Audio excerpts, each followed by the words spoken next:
Hey, everybody. Welcome back to Success by Design. I'm so glad you're here today. And we're talking about something that I think a lot of interior designers feel in their bones, but you don't always have the language for it. And here's the reality of it.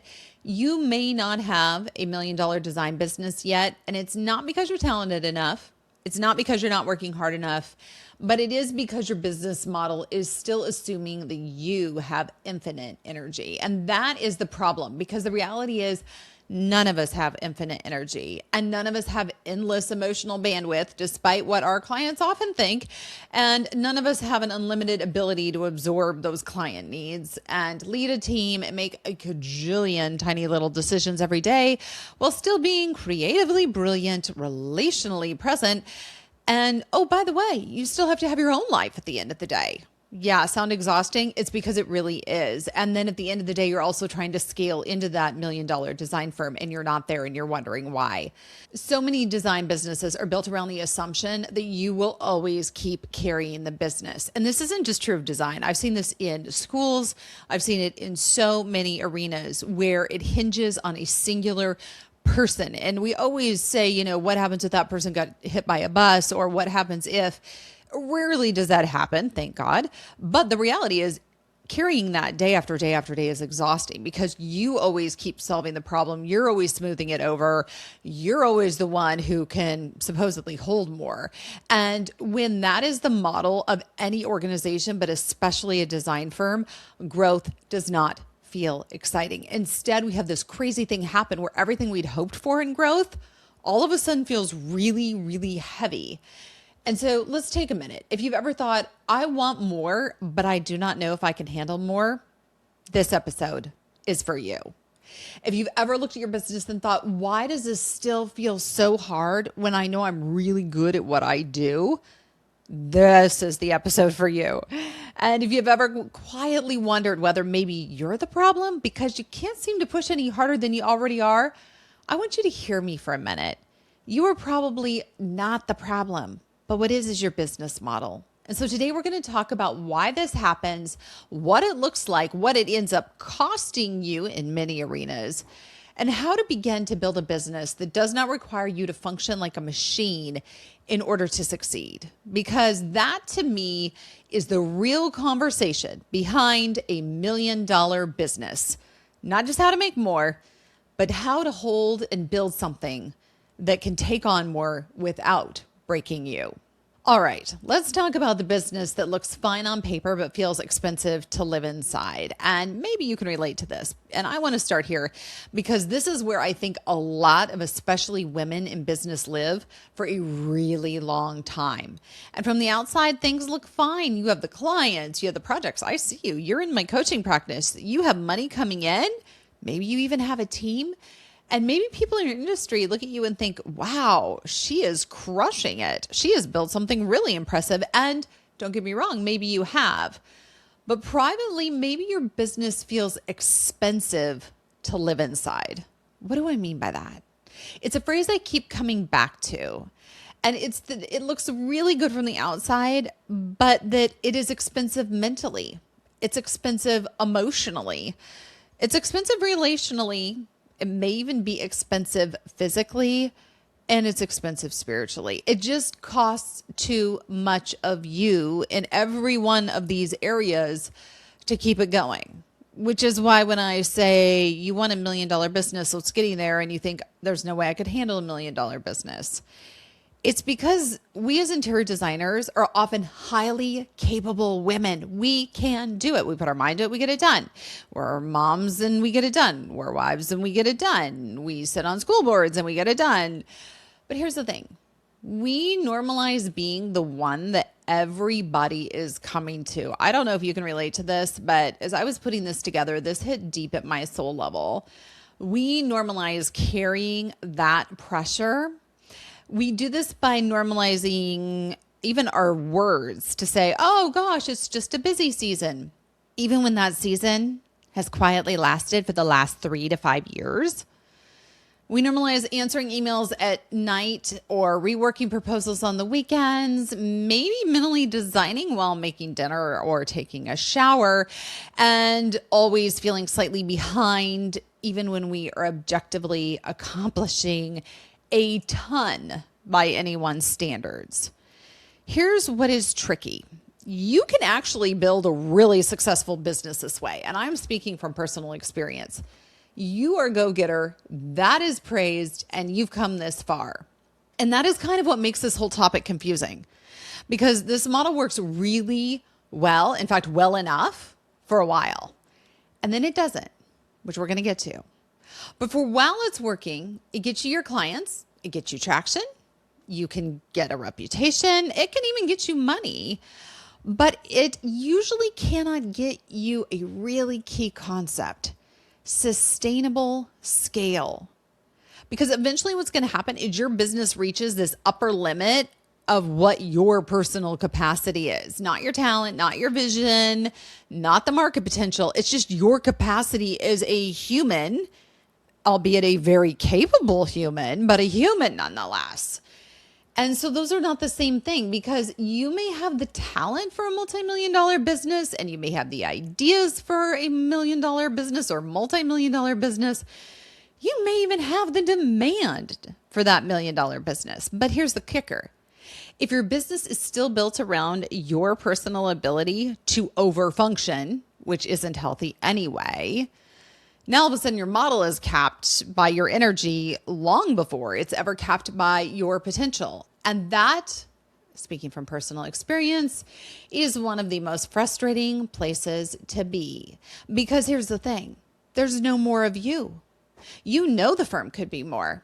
You know the work could grow. You know the opportunities are there, but your mind and your body and your schedule and your nervous system, your home life, your team dynamics, all of it is saying, hello, time out. We cannot keep doing more of this. That right there is your first clue. The answer is not usually that you need to become someone who can carry more. That's our default, right? Oh, I'll find capacity. I can do more. I'm amazing. I somehow will figure this out. No. The answer is often that you need a business that asks less unnecessary carrying from you. Okay, why is this happening to designers specifically? And I think this issue is especially common in our industry for a few reasons. First of all, as you well know, what we do is deeply personal. It is personal taste, it is personal trust, personal relationships, personal reputation, personal problem solving, and personal discernment. And clients are not just hiring a process, especially in residential design. See, they are hiring your eye, they're hiring your instincts, your ability to make a space feel just right, your ability to see what they cannot see, and your ability to translate what they mean when they just don't have the words for it yet. That's a huge and big and bold and beautiful thing. It is also what makes it very easy to build a business that is deeply dependent on you as the founder. Because when the business grows out of your taste and your relationships and your standards and your personal touch, it is very easy for that business to become a reflection of your endurance. This is why, and we're going to talk about it more, your first hire should not be an assistant designer. In fact, book a problem-solving call with me at fixmydesignbiz.com if you think your first hire should be an assistant designer, because it shouldn't. Your business, while it is growing out of you, it is not just about your excellence or your endurance, because here's the reality of it. You got to sit in space with yourself and think about how much can you hold? You're a human. How many balls can you catch? How much can you absorb? How much can you personally touch before it goes out the door? I think a lot of designers, we feel really rewarded early for being able to do all of that, and we see quick growth, I know you felt it in your business. Being responsive gets rewarded. Our clients like that. Being involved gets rewarded. Being detail-oriented gets rewarded. Being the one who notices everything gets rewarded. Being the one who cares deeply gets rewarded. I'm going to tell you, you're going to come to a break point like I did, where all of a sudden you don't want to be rewarded for that anymore. And you're left waving your hands in the air going, why are we still having the conversation about why that detail wasn't caught? Why is this still feeling very dependent on me? Why am I still the one that if it doesn't go by, something gets missed? Because those same strengths that got you here and created a business that is incredible, it is also now creating a business that is far too dependent on your constant presence. So instead of being just super talented and amazing, you're now essential. And while that sounds completely flattering, it's going to start costing you your peace and sanity at some point. Because every project carries your fingerprints because there is no other way. Until every team member needs your confirmation, until every hard client gets conversation needs, it's your emotional labor. And until every growth opportunity feels exciting for about 6 seconds and then immediately feels impossible because you know what it would actually require from you because you are the center of the hub. Think about it like a wheel. You're sitting right at the center of the wheel. And yes, you have spokes and you have people that you work with and that are taking things on for you. It all still just depends on you. And this is a key moment. This is when you realize a business is not just built around your gifts. It's built around your outputs. Here comes the fatigue. Because $1 million business cannot just be a more exhausted version of your current business. This has to be a completely different kind of business. And I want to dig deeper for a minute. I want to talk about this hidden agreement many women have with their business, because I do not think this is just about operations. I think this is about our identity as women, especially. And I'm not ruling out the men that listen to our show. I just think we as women don't do this as well as you guys do. I think a lot of women, especially high capacity women, we enter business with a hidden agreement we don't even realize we've made. And it goes a little something like this. If you sit with yourself in quiet, deep space, I will make this work by being more responsible. I will make this work by being more available. I will make this work by being more excellent. I will make this work by carrying what other people end up dropping. And I will make this work by making it easier for everyone else in the organization. And again, that works until it doesn't. Because eventually that very thing that made you successful becomes the very thing that keeps the business from maturing. And that is a hard pill to swallow. You become so practiced at carrying your business, the business never actually learns to carry itself. It's like a baby. If you never let them out of the stroller, how would they ever learn to crawl? Your business is no different. And I want to point out, this isn't because you did something wrong at all. It's because you got really rewarded early on, and that became embedded in the structure of the organization. And this is one reason I talk so much about seasons in business. Because there may have been a season where it actually made sense for you to be the hands-on person. You were building the reputation. You were providing the model. You were learning through doing. And maybe you had more available energy in that season of life. Let me tell you, folks, as I sit here in my mid-40s, I had a lot more energy in my mid-20s. Maybe your family needs were different during that era. I know when I had young kids, they certainly were. Maybe your team was smaller. You hadn't grown as much. Maybe your ambition even looked different at that time. If you asked me to start a company now, I'd not only say no, I'd say, hell no, I wouldn't do that. I love the company I have, but to go back and start over ground zero knowing what I know, that would be a tough and tall order. Maybe in that phase, even your tolerance looked different. Mine sure did. I accepted a lot more in my 20s than I do today. I want to point out, this doesn't mean the business should stay designed for that season forever. You've changed. Your business should change. And this is where I think we as women get really, really stuck. We keep trying to be more loyal to the model that once worked so well when we were in that season. And we're not there anymore. And sometimes that creates so much unnecessary shame.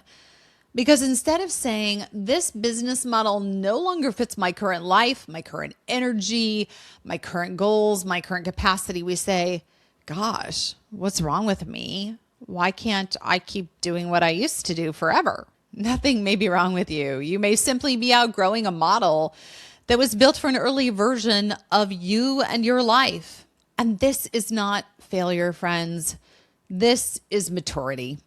And I really want somebody to hear that today.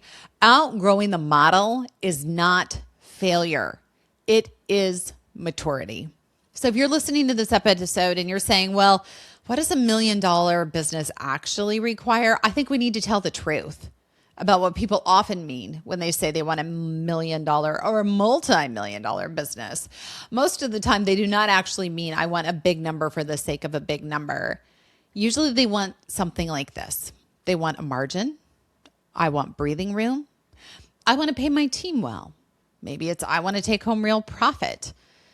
I want a business with substance. I want options. I want less fragility. I want to be able to step away without panic. I want growth that feels clean, not chaotic. And I want to build something meaningful that is not constantly draining me. I have found in my coaching practice, this is really what most of you are reaching for. And I think that matters. Because if we only make this about revenue, we're going to miss a much deeper conversation. $1 million business at its healthiest is not just about making more. It's about holding more. What do we mean by that? I'm glad you asked. We're talking about more visibility, more clients, more complexity, more team leadership, more financial responsibility, more decision-making, more infrastructure, and more stewardship. And if your current business model is built on overextension, then growth is just going to intensify the weaknesses. It's like a house with cracks in the structure. The more weight you put on the roof, the more likely it is to crumble. This is why more demand in your business is not always the answer. Sometimes more demand just reveals the problem faster. If your business only works because you work beyond your healthy limits, then more success is not going to free you. It's just going to magnify that dependence. And this is where some designers hit revenue milestones and still feel trapped. Because revenue increased, but the model did not mature with it. The business got bigger, but it did not get stronger. And I think that is such an important distinction to make. A stronger business is not one that simply has more projects. Although there's a lot of coaches out there and a lot of programs that just focus on more projects, more profit. It is one that can actually support more without extracting so much from you, the owner. That is the goal.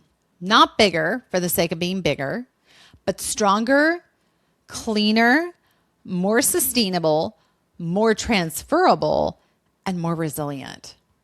Just like you, doesn't that sound like a much healthier version? Yeah.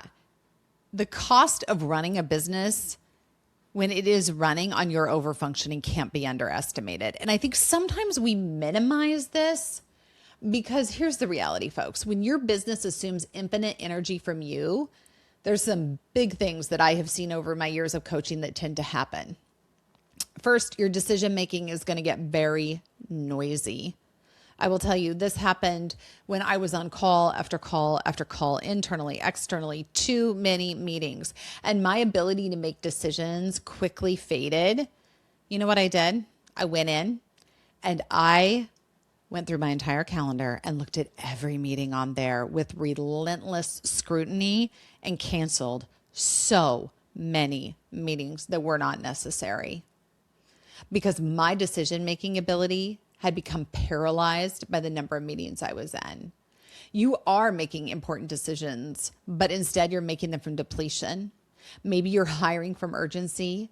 Maybe you're pricing from fear. Maybe you can relate to communicating from irritation or planning in sheer survival mode. And maybe you're reacting instead of leading. And don't get me wrong, that does not mean you are bad at leadership. It means you are exhausted. And that is clouding your discernment when it comes to all of these areas I just mentioned. There's another key component of this because you're a multidimensional human. You are not a paper doll that lays flat and is 2D. And let's talk about your home life because your home life absorbs what your business does not know how to hold. So your family's getting a more tired version of you. Your marriage gets a distracted version of you. Your kids get the mentally elsewhere version of you. And your friendships get the I need to reschedule again version of you. And if you're anything like me, that starts to matter a lot. This is why I call my kids my MICs, my most important clients. I can redo a lot of things, but I can't do my kids over. For many of us, success was never supposed to come at the expense of the people that we love the most, which is why this conversation today is so important. Another thing that happens is your business can become really hard to enjoy. This one is really, really huge. This is, I think, one of, next to your family, the biggest cost of running a business on your over-functioning. You built this because you love design. You love transformation. You love helping people. And you love creating spaces with meaning and beauty and function and story. But when the business constantly overdraws and sucks your emotional energy dry like a shop vac, even the work you love starts feeling really, really heavy. Not because you stop loving design. You still love it. It's the way the business operates is literally crowding out that joy. And finally, you start to confuse your exhaustion with your value. And I'm going to give you a big warning symbol here. That is a dangerous place to live. This is where you quietly begin to believe that your usefulness is measured by how much you can carry and that your importance is measured by how indispensable you are. You start to believe that your commitment is measured by how little margin you keep for yourself. And don't get me wrong, in American culture, we support this in a very significant, albeit ill-advised way. I just want to say, especially to the women that are listening to this, you've praised your life for being capable. I want you to hear me loud and clear today. Your ability to carry a lot does not mean you are supposed to carry it all.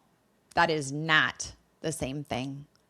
Let me say it again for you. Your ability to carry a lot does not mean you are supposed to carry it all. That is why this is not a time management problem we're talking about. And a lot of people hear a conversation like this and they think it is. That's just their default of where they go. Maybe I just need a better planner. Maybe I need to time block. Maybe I need stronger routines. I'm going to wake up earlier. Maybe I just need to get more disciplined. Don't get me wrong. If you've been around here for 1 minute, you know I love a good system. I love a good process and I love clarity. But this usually is not a time management issue. It's a model issue because no planner can fix a business that fundamentally relies on too much of you. No productivity tool can solve a pricing structure that requires too many projects to hit your numbers. No calendar hack can fix a service model built on too much customization. Yeah, I'm seeing you out there on that 31st revision for that client that's driving you nuts. There's no morning routine, friends, that can solve unclear team ownership. There's also no color-coded schedule that can fix the fact that everything still comes back to you and there's only 24 hours in a day. Sometimes we reach for time management because it feels so much more manageable than admitting that the business model, it's got to change. It feels easier to optimize ourselves than actually rework the structure. But one of those creates temporary relief and the other creates actual freedom.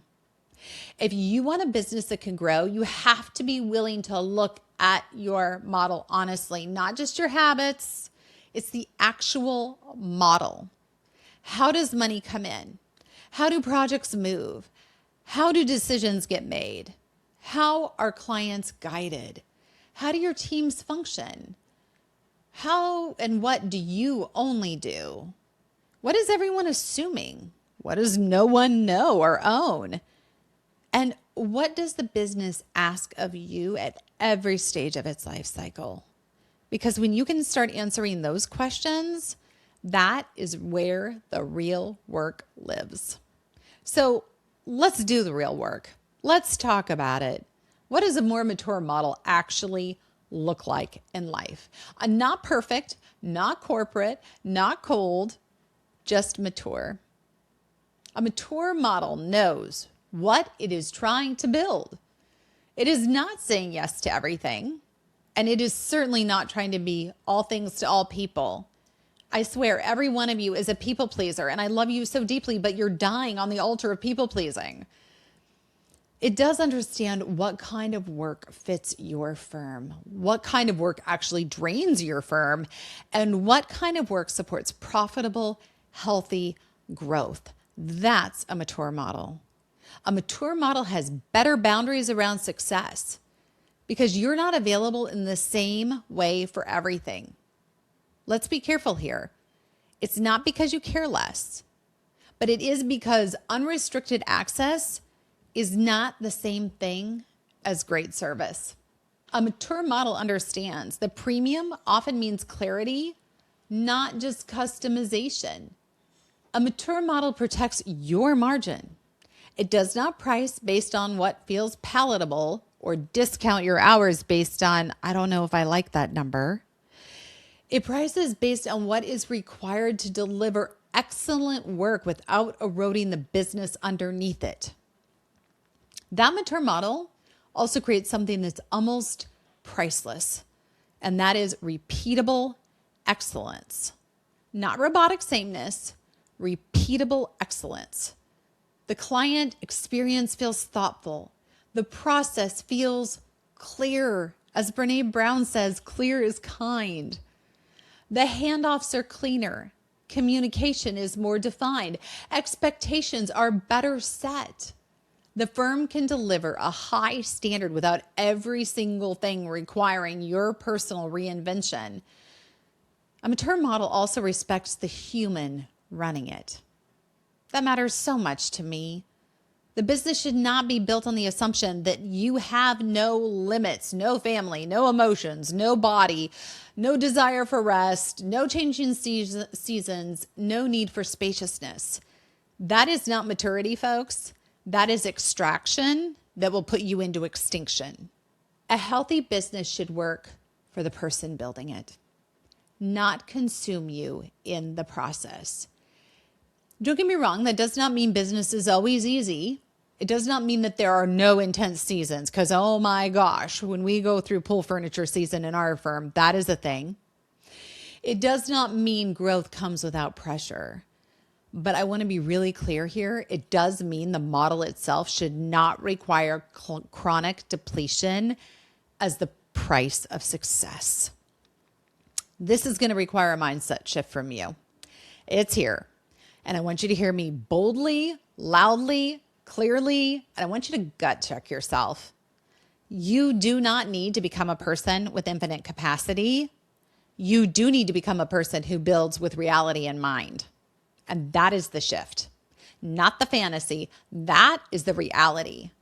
That reality says, guess what, folks? You're human. You have seasons. You have limits. You have relationships that matter. You have creative rhythms. You have energy that rises and falls. You have different capacities in different chapters, and you cannot sustainably build as though none of that is an issue. In fact, I dare you to be unapologetic about it. Honestly, I think this is where a lot of business advice misses women entirely because so much of it is built on a model of constant expansion, bigger, faster, more, scale, optimize, push, stretch, produce. And sometimes the wisest thing you can do is not ask, how do I do more? Sometimes the wiser question is, what kind of business can actually thrive in the life I want to live? That is not a small question, but it is an extremely powerful one that I dare you to sit with. Because if your business goals are disconnected from your actual life, your success will always feel divided. Now, the inverse is also true. Because when your business is aligned with your values, your season, your priorities, and your capacity, growth starts to feel really clean and good. And I think that is one of the most misunderstood and underrated forms of maturity in business. It's not just asking, how big can this thing get? But asking strategically, what kind of model allows this to become both meaningful and sustainable? I don't know about y'all, but that is the kind of business I care about. It's the kind of business I want for other women and for my daughters to be able to grow into. That is the kind of business I want to help you build. So if this conversation is hitting home, I want to give you some very practical questions to sit with. And I'm not going to lie. I would be if I said these were easy. They're not. You don't have to do them all at once. Maybe you journal them. Maybe you talk them through. Maybe you take them on a walk with you, or you bring them to your next team meeting, or you book a problem-solving call with me. But here are the questions. Where is my business still depending on my personal overfunctioning? What parts of my current model assume I will keep absorbing more instead of redesigning what is required? What part of my service is profitable? And what part is just expensive generosity? Where am I offering white glove attention in ways that do not actually improve the outcome? Where am I underpricing because I am still trying to feel easy to say yes to? What would need to change for this business to feel lighter, cleaner, and stronger 1 year from now? Oh, I love this one. If I had 20% less energy than I do right now, what in my business would immediately stop working? That right there, folks, is a really revealing question. Because often the most fragile parts of the business are the parts built on the assumption that you will just keep compensating. Here's another question for you. What season was this business model built for? And is that the season I'm still in? All right, I saved the best for last. Do I want $1 million business, or do I want what I think $1 million business will give me? Is that freedom, security, respect, space, proof, legacy, team opportunity? Maybe it's more meaningful work, because here's the thing. When you understand what you are actually after, you can build much more honestly. Let's make this tangible. If you think your business model still assumes too much of you, here are a few places to start. I want you to identify one thing you are compensating for that the business should be solving. Maybe you're the one constantly clarifying expectations because your process is too vague. Maybe you are constantly fixing budget issues because your pricing is off. Maybe you're always the one fielding the client emotion because your boundaries are too porous. Maybe you are reviewing everything because quality standards are not documented. Maybe you are carrying internal confusion because your team rules are too fuzzy. Pick one, not all of it, just one, and take a harder look. I want you to also look at your offers. Are they designed for excellence and margin, or are they just designed to get the yes? Oh, that's a big difference, folks. And then third, I want you to look at your week and ask, what percentage of my time is spent doing things only I can do? And what percentage is spent doing things I've simply never stopped doing? Oh, that one question alone can change everything, because there's a lot of work that founders still do out of habit, but not necessity. And fourth, I want you to build more margin before you build volume, not after. I think this is really, really important. I don't want you to assume that more projects are automatically the answer. Sometimes the answer is fewer, better, more profitable projects with a cleaner process. Sometimes the answer is better leadership. Sometimes it is better pricing. Sometimes it is a more defined niche. Sometimes it is saying no. And sometimes it is letting the business become more exact. And I want to give you permission today, permission to redesign. You are allowed to outgrow what once worked. In fact, I'm hoping you do. You are allowed to refine and simplify and become more premium. Please stop offering what drains you. You're allowed to lead differently in this season than you did in the last one. And folks, that is not inconsistency. That is wisdom. If I could leave you with one thought today, it would be this. The reason you do not have $1 million business, it may not be that you need to do more. It may be that your current model asks too much of you to hold more.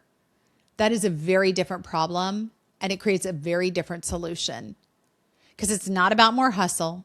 It's not more proving. It's not more self-sacrifice. This is about honesty, maturity, alignment, clarity, and structure that reflects the life you actually wanted to live back when you first started your company.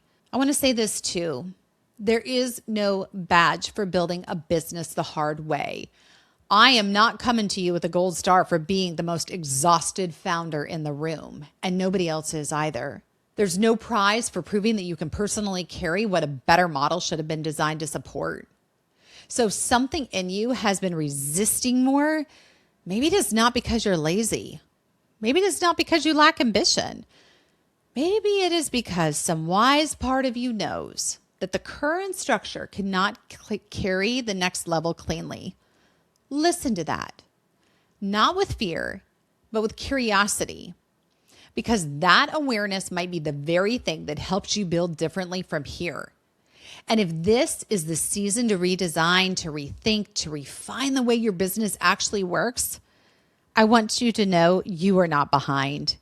You may just be at the exact point where deeper growth requires deeper honesty. And honestly, that is the kind of work I love, because I do not just want designers to have beautiful businesses from the outside. I want them to build businesses that feel beautiful to live inside too. That is what matters to me. So if this episode resonated with you, send it to another designer who needs to hear it. And if you are in a season where you know your business needs to mature, where you know that current model is asking too much of you and you want support in redesigning it with more clarity, more sustainability, more intention, this is exactly the kind of work I do in my coaching practice. Because growth should not come at the expense of your whole life, and success should not require you to pretend you have no limits. Head over to fixmydesignbiz.com. Again, fixmydesignbiz with a Z.com. And hop on a problem-solving call with me free of charge today. Let's start getting you the business that works for you, not you working for it. Until next time, take care.